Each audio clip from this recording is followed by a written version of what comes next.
Hello, and welcome to the Night Sky Reader. I'm here with a story to help you relax, meditate, or gently drift to sleep. Tonight, Airglow over a quiet valley vertical bar, a night sky sleep story.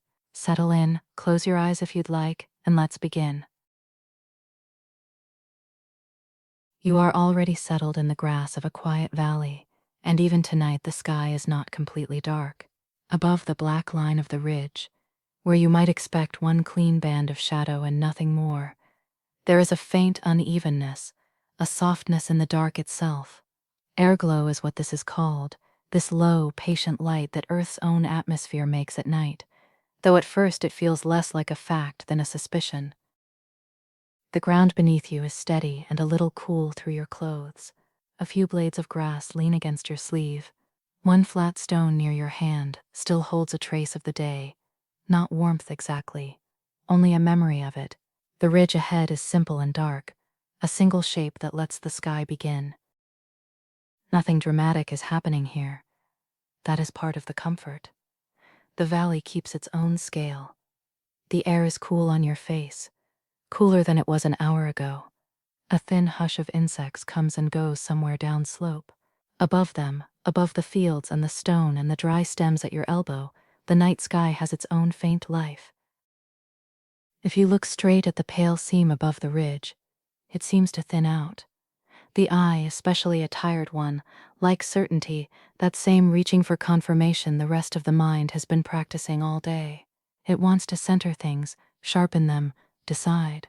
Yet some lights are not faithful to that kind of attention.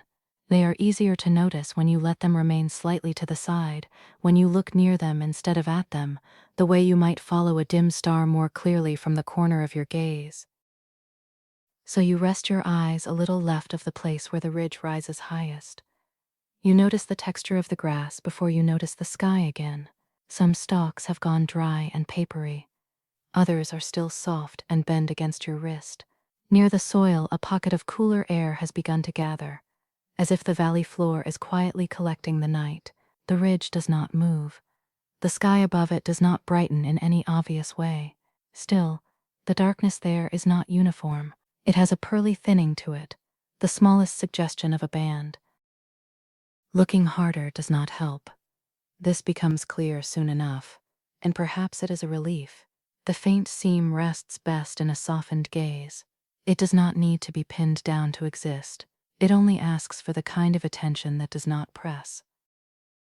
Your eyes adjust by degrees, and that too cannot be hurried.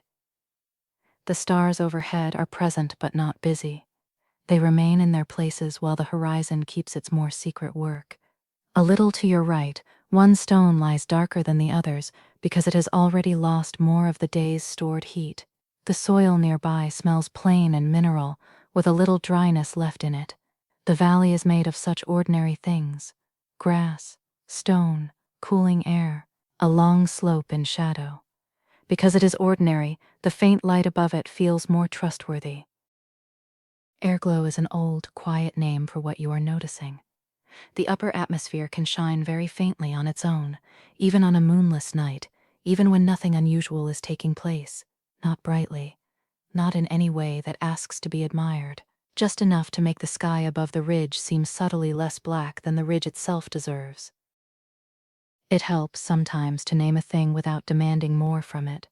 Airglow, a natural atmospheric emission, a soft release of light from high above weather, so faint that most nights you would pass under it and never think to ask. This is not a failure of seeing. It is simply the scale on which this part of the world works.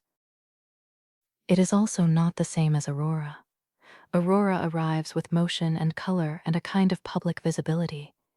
Airglow is quieter than that, steadier, more constant. It belongs to the regular life of Earth's atmosphere at night, not to a rare performance. If there is any green in it at all, it is a very shy green, almost imagined, the faintest suggestion above the horizon where oxygen high in the upper air releases light too dim for most eyes to hold with confidence. You do not need confidence here. The ridge gives you enough.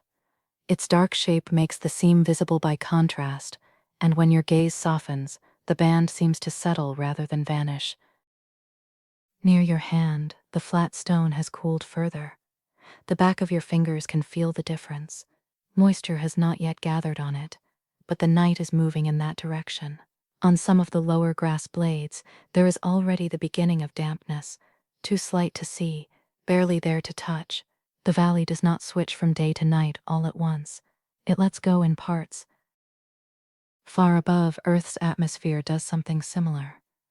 The upper air has been receiving sunlight all day, taking it in, turning it through its own slow processes, and now, in the dark, it quietly releases a little of what it held. Oxygen is one part of that story. The result is not a beam or a display, only a faint background shining, a thin and patient light at altitude, continuing whether or not anyone lies in a field below to notice it. Better to let that scale remain attached to this place rather than held at arm's length as a fact. The upper air goes on with its patient work, while the valley floor cools around you. High above weather, where clouds do not interfere tonight, molecules release light too weak to command attention. Down here, the grass beside your elbow shifts when a small current of air moves through it. One sound from farther along the slope appears and fades, perhaps a late insect, perhaps the slight knock of a stem against stone. The world is full of processes that continue without emphasis. The mind may want to turn this into a model, something complete and neat.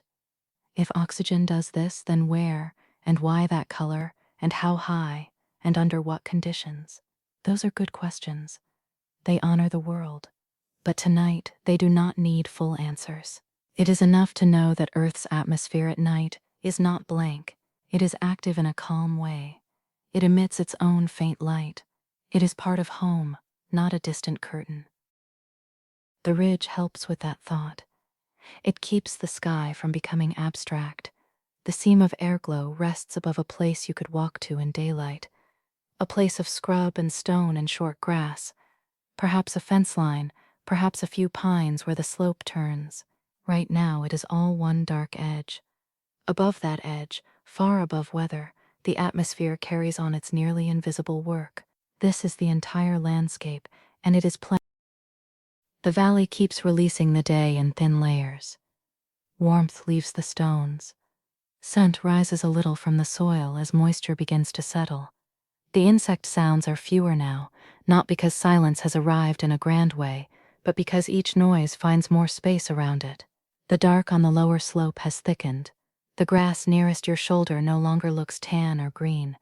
It has become texture first, color second. What the valley is doing with its stored warmth is not so different, in spirit, from what the upper atmosphere is doing with light. The whole night is a long letting go, not emptying, not erasing, releasing. The day remains in traces for a while.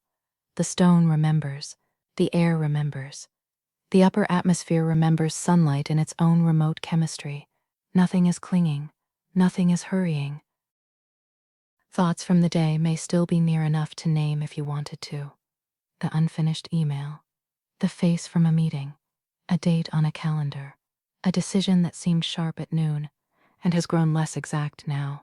Here in the valley, they are reduced to their outlines, the way the ridge is reduced to one dark line against the sky. They have not disappeared. They have simply lost some edge. You do not have to push them away. The valley does not push away the day. It lets the day thin out on its own. A little warmth remains in one stone. A little brightness remains high in the atmosphere. A little motion remains in you. All of it can be present without leading. When you return your attention to the horizon, the faint seam may seem a touch clearer for having been left alone. Not brighter, exactly, just easier to accept. A dim, pearly band above the valley rim. Perhaps once or twice, a suggestion of green in it so slight that the word almost overstates the case. It is enough. Airglow was never meant to satisfy the part of the mind that wants clean proof. It belongs to the quieter part that can live with a near thing. The sky overhead remains wide, but you do not need to travel through it. The whole story is available from this one place. Grass against your sleeve, the smell of cooling earth. The ridge holding the horizon in a plain, readable line. Above that line, the upper atmosphere carrying on. This is the entire landscape. At some point, the effort to monitor it all begins to feel unnecessary. You notice that as simply as you notice the heavier feeling in your legs, there is no announcement. Only the recognition that the night does not require supervision. The airglow will not stop because you blink. The ridge will not lose its shape because your attention drifts. The faint green seam, if it is visible at all, does not depend on being checked every few seconds. So much of the day asks for tending, confirming, answering, keeping track. Here, nothing asks. The valley receives the dark. The upper air releases its small light. The stone near your hand cools by 1 more degree you do not need to measure. Your eyelids grow a little less interested in staying open for the sake of accuracy. If you look again, the seam is there in passing. If you do not, it is there anyway. This may be the quiet turning point of the whole night. Not seeing more, not understanding more. The fact is steady enough to remain without your witness. The ridge softens at the edges. That may be your eyes, or the deepening dark, or both. The grass at your elbow has become mostly touch now. A few strands press cool against your skin.